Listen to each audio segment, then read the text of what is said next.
The Sisters of St. Francis of Philadelphia have addressed issues of justice and peace since the 1970s, and the Committee for Justice, Peace, and Integrity of Creation has taken primary responsibility for keeping our sisters and companions informed and proposing ways to take action.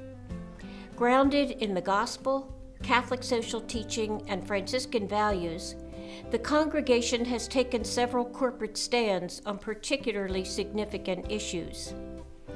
Our stand against the death penalty is a concrete way of affirming our continuing commitment to nonviolence and the dignity of all human life, even the life of a person who has committed an evil act.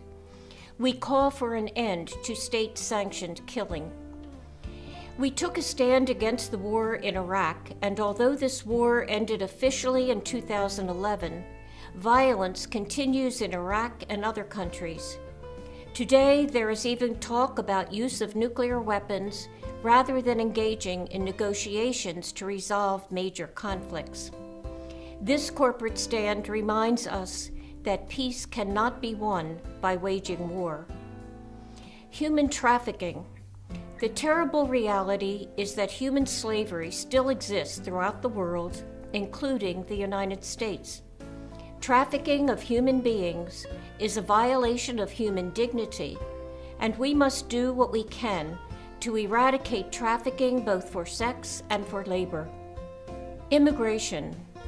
Although this was the first corporate stand taken by the congregation, it remains high on our priority list because Congress has failed to enact needed, comprehensive reforms, resulting in highly punitive measures, including separation of thousands of families who fled poverty and violence and have lived here for many years, contributing to American life and economy.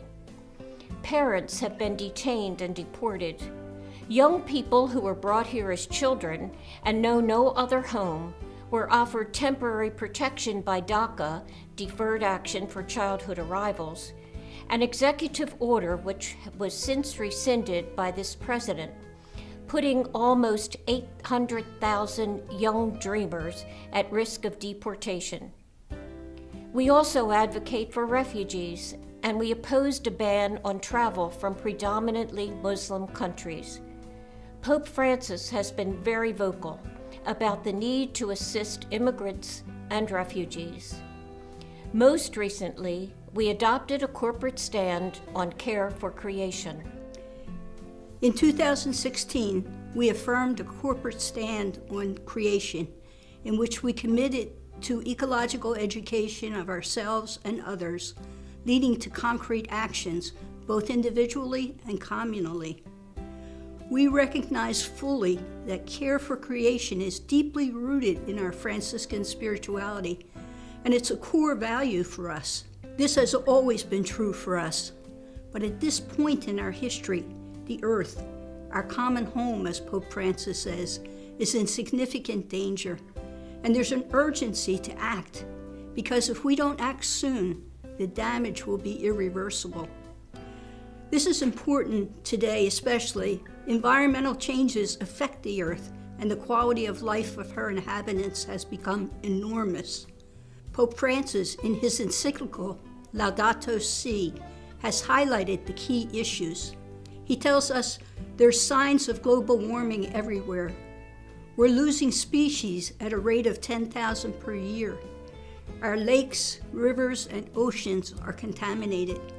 Our air is polluted and even toxic. Our rainforests are being destroyed. Fracking the land for fossil fuels is destroying the land and our water systems. We've exploited the resources of native peoples and taken more than our share of all resources. Today, there are particularly serious actions that undermine our environmental initiatives as a world community. And so our advocacy role is essential.